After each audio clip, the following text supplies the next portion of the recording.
So, Rob, I thought since Amazon just announced the Echo Show that maybe we'd revisit what both of us are doing with the Amazon Echo and talk a little bit about it and the show itself and the, I guess, what's the other one, the Echo Look, the one that you're supposed to put in your bedroom to see what a snappy dresser you are. So why don't we talk about those things? What I guess let's just for starters, let's just remind everybody what of these things we each have.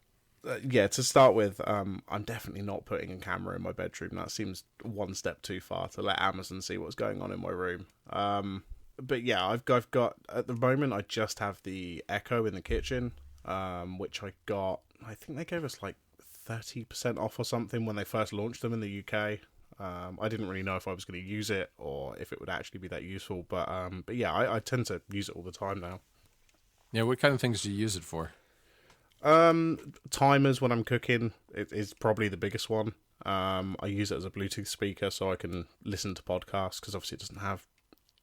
I think it does have some podcast integration, but it doesn't integrate with like Pocket Cast or something like that. Right. And then we use the Todoist integration to just add stuff to our shopping list and stuff like that, which is really useful.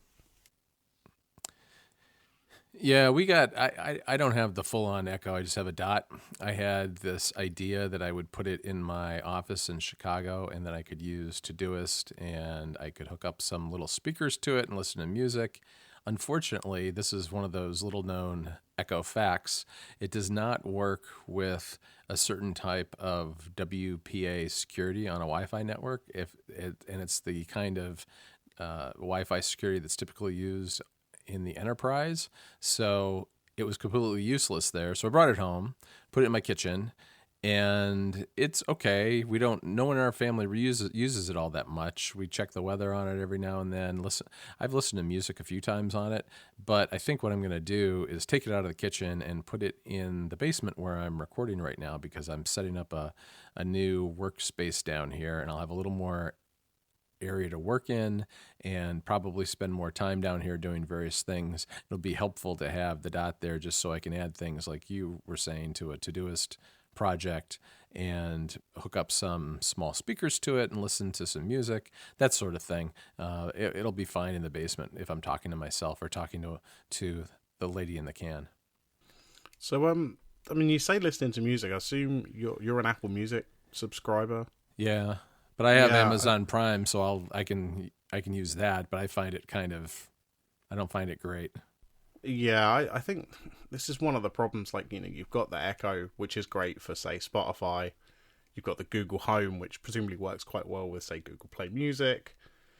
Apple Music really doesn't have that, this extra device that you can kind of just use as a speaker yet. I mean, there's rumors that Apple are going to release something like this, but, right. At the moment, it really isn't anything to go on. No, it's true. And so a lot of times instead, what I just do is I just listen to Apple Music on my laptop because the speakers in the new MacBook Pro are pretty good, despite it being such a small thing. It's definitely better than the Dot. Probably not as good as the full-on Echo, although I haven't really listened to music on a big Echo. Yeah, I mean, the thing is, like, it's, as we were saying just before we were recording, but like the Dot is kind of okay in a small room if you're not trying to play it too loud. Right. Kind of just background music if you're working or chatting with friends or something like that. But to be honest, even like an extra £100 for the Echo, it's not necessarily worth it. Like I was pretty happy because I got that deal, the launch deal, but I'm not sure I'd pay the full price for it if I wanted another one right now. Right. I have not found the utility of the Echo to be that great. For whatever reason, it just doesn't fit into the way I do things. Maybe if I got some Hue lights or something, although I'd probably hook those up to, Siri and the Home app on iOS instead of Alexa, or maybe both. I don't know. I was thinking of doing some of that in this workspace, maybe getting a couple of Hue lights and things like that. But even Hue lights, I look at them, and every time I go and look at Hue lights, I think this looks like it'd be something I'd really like to play with, but it's awfully expensive for something to play with. Yeah, I mean, you're looking at like $50 to $75 or pounds. It kind of converts exactly, but $50 to $75 for like one light bulb, basically. Obviously, you're paying for the little hub thing. And you Yeah. can get extra light bulbs, a little bit cheaper, but they're not much cheaper. Like, you still pay like No. $30 Yeah. or $40 for an extra light bulb. I looked at the starter packs yesterday, and I think there may be $170, $180 for 3 bulbs and a hub. And then you need the hub really to control any of the other devices. Like, they have some things that are not that bad. They have some little wireless lighting things that can be used as like a desk lamp or something. But those are, I think, $60 or so. But they use nothing. You need the hub, so you really need to kind of start with the big purchase of the hub first, and then you can add on to it. And some of the accessories aren't as bad. They do have a really cool desk lamp that I saw yesterday. I was like, oh, this would be really perfect, but it's $300. Yeah, that's too expensive. I mean, It's a lot for a desk lamp. yeah, mine are normally like £10 from IKEA. Right. I could buy enough desk lamps to last me the rest of my life. But yeah, the starter kits, they're a little bit cheaper, I think, at the moment in the UK. I think they're on sale on Amazon. They're maybe like £129. Okay. But that's still a lot of money for something, especially because of the size of my living room and my kitchen and stuff. I probably wouldn't use them that often. Our living room isn't that big, so you just flick the light switch when we come in, and it's fine. We're not really too bothered about having dimmable or different colors and stuff like that. So it's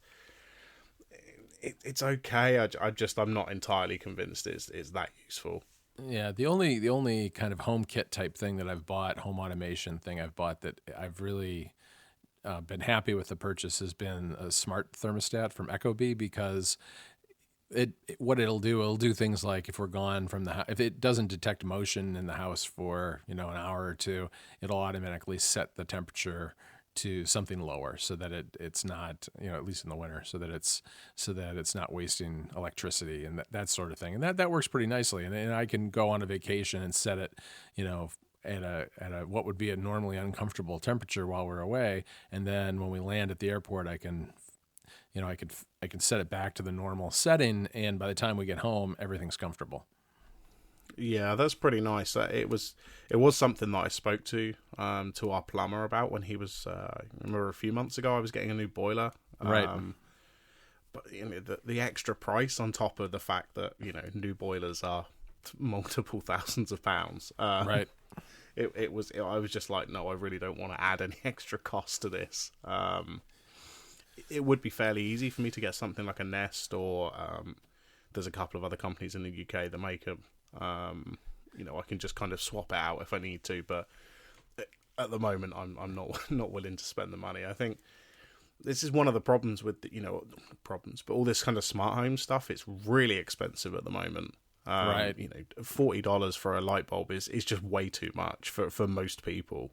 Right, and the availability is fairly limited. I mean, for instance, like the Ecobee, I think you can get it in the U.S. and Canada, and that's it. Because different technologies for heating and cooling systems around the world, they just haven't spread very far. Although I guess the Nest is probably available in a fair amount of Europe, I think, right? Yeah, a friend of mine, we were down at his house last week. He's got a Nest. So you can get them in the UK, and they do work. And the other problem is, you buy the Nest, and it's like, right, okay, does that work with, say, HomeKit or Alexa, depending on what device you've got, or if you don't have an iOS device and don't have like a Google Home or something like that, like, is it really that useful? And you've got to make sure that all these things are compatible. And I kind of worry that like in maybe like 5 years, like these things just aren't going to work anymore because companies shut down or they remove the service. Right. No, absolutely. I mean, my Ecobee thing, it connects through a web service. And if the company went away, it would still have some functionality, but it wouldn't be nearly as good as it is, I don't think. And you're right. I mean, the Nest, for instance, definitely does not work with HomeKit. It's one of the few major devices that doesn't. And I really don't know if it works with the Echo or not.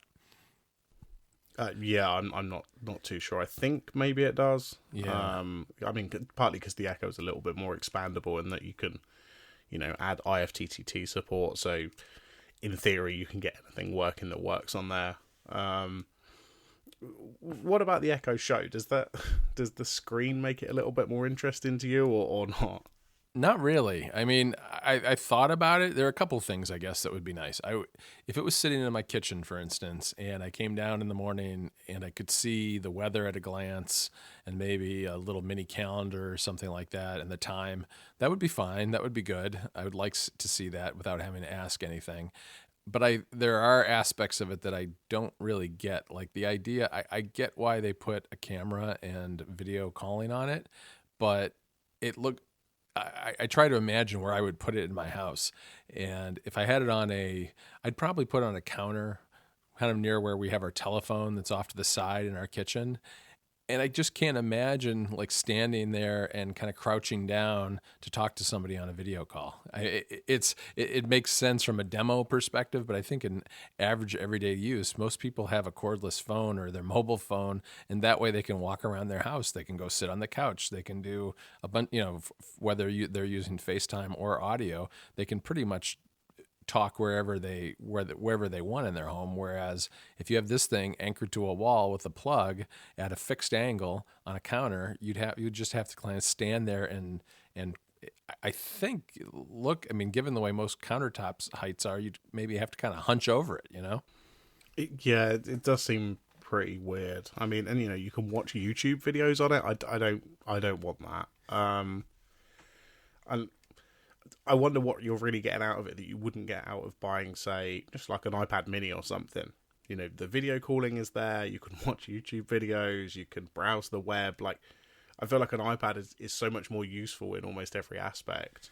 Yeah, I suppose maybe you could put it on your kitchen table, and while you're having breakfast, you could run the news on it, because I know it's going to have it. They've got some partnership deals with some news organizations.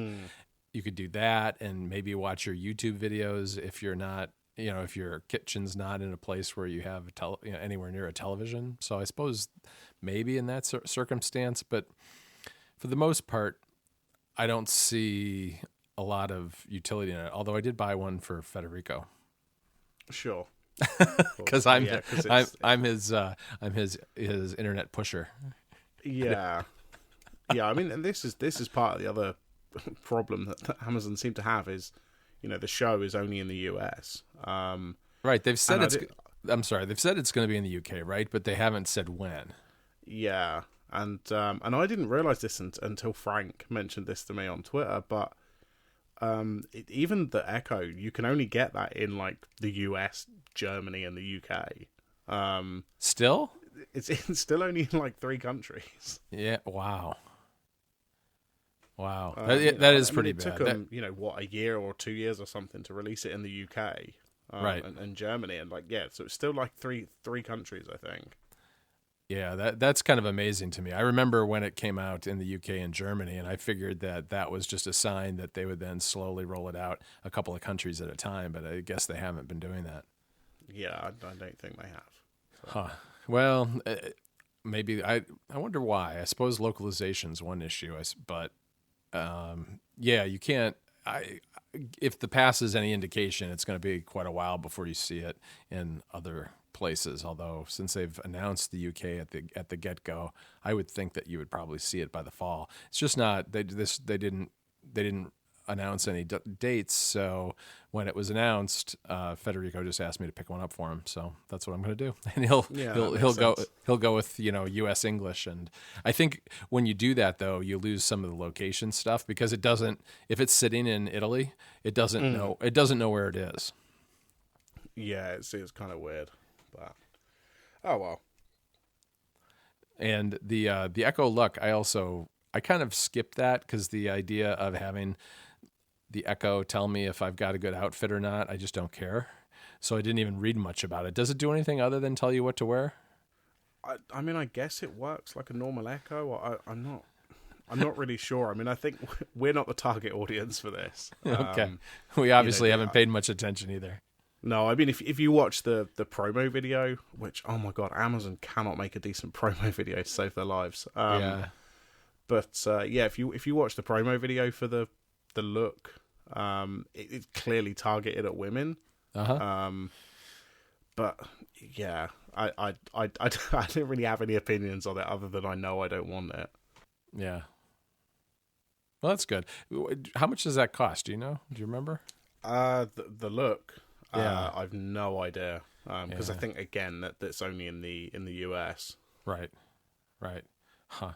Well, we'll have to see how it goes. I could definitely still see doing an Amazon Echo. I have for a long time held out to see if Apple would do anything because not because they would necessarily do it better, but I'm kind of deep in with Apple Music and all the other services. So I feel like there might be more there for me in terms of what it does and what I'd like to have. So I've been waiting for that. Now that there are rumors, I'm not going to go out and buy a $200 or $300 Echo for the time being. I don't really have any need for it, and I'm not even sure I would buy anything that Apple made, but I'd definitely be curious to see how it integrates with some of their existing services. Yeah, I think that would be the killer feature for the Apple one is Apple Music integration, because there is no Apple Music integration anywhere else. I mean, I think Sonos have that, Right. but Sonos is kind of a strange product anyway. But yeah, you can't do that on the Echo. I'm pretty sure you can't do Apple Music on the Google Home. You really need to be on like Spotify or Google Play Music or something to do that. So yeah, I think that's going to be the main feature they're going to push. Yeah, if it would have to. The only way you can use it with an Echo is if you use the Echo as a Bluetooth speaker, and then you might as well just buy a Bluetooth speaker because they're generally less expensive. Yeah, exactly. So, well, I think we've beaten that horse at this point. So, what do you think we talk a little bit about a TV show that you watched recently and your opinions of it, called The OA, which is one of the Netflix original TV shows that came out, I don't know, maybe 6 months ago now or so. Yeah, it's been around for a while. I guess we should probably say spoiler alert at this point. I mean, just if you're still watching it and don't want to hear what my opinions are, then this is your warning. Yes. Right, now we've got that out of the way. Spoiler alert would be a weird thing to say because nothing happens in this show. That's a perfect way to describe it. I watched 3 episodes and quit because, like, where's this going? As far as I can tell, it's going nowhere.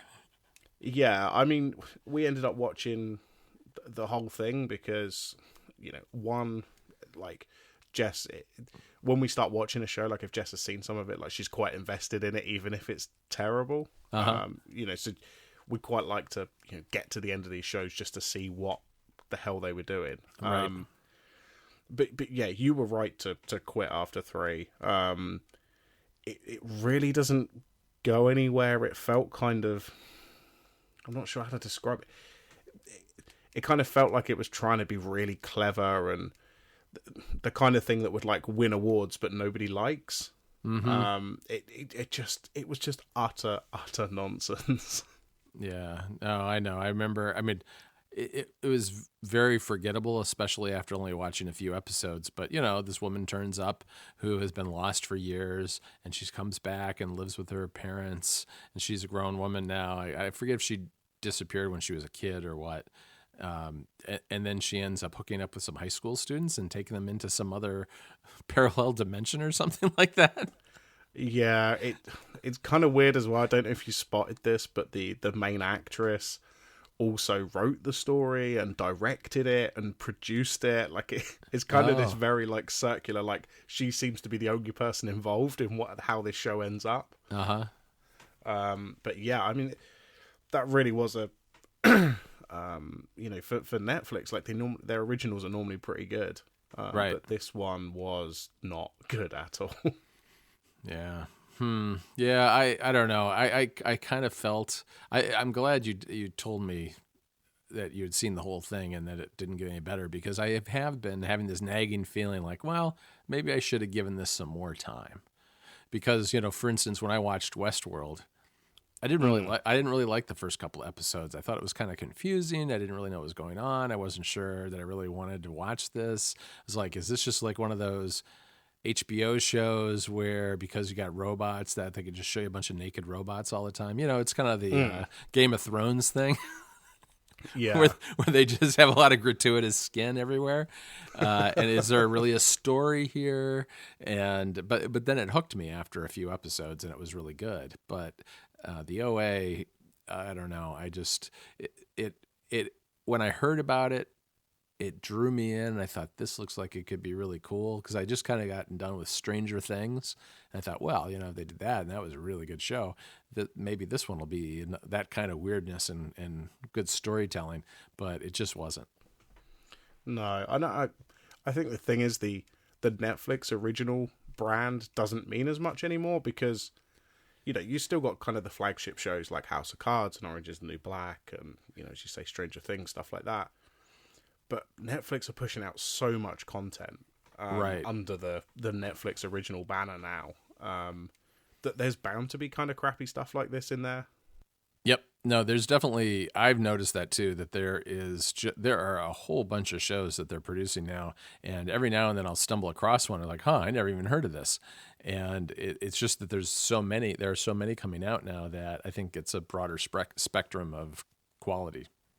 Yeah, definitely. I mean, because obviously, when House of Cards was out, that was the only original show they had, and now they're doing a stand-up special every week, and they're kind of, there's a Brazilian show on there called 3%, which would is obviously presumably made by a Brazilian company, and it's in Brazilian. It's not in English. Which I assume means that people are just pitching them ideas, and they're basically just throwing money at it and saying, "Yeah, we'll have that." Right. Which I don't think is a bad thing because it builds up their catalogue quite a lot, which I think is really what they're moving towards. Netflix is going to just become this platform for Netflix content. Right. Well, that makes sense because otherwise they get a little beholden to the studios. They have that problem where every now and then something really popular gets yanked off the service, which is kind of a bummer if you're in the middle of watching a season of a show. Yeah, definitely. But, oh, well. Anyway, that's our advice is don't watch the OA. It's not very good. Please don't. If you did it, you've been warned. It's not if you did like it, don't at me. I don't care. If you don't like, if you do like it, it means you have bad taste, and you should definitely at Rob. Take that up with John. Say Rob thinks you have bad taste. Perfect. Okay, well, let's wrap it up on that. Show notes will be at ruminatepodcast.com/43. I'm on Twitter at RMNoteSUK, and John is on Twitter at John Voorhees, JOHN VOORHEES. That is right. Perfect. And Okay. We'll be back soon. Sounds good. Bye.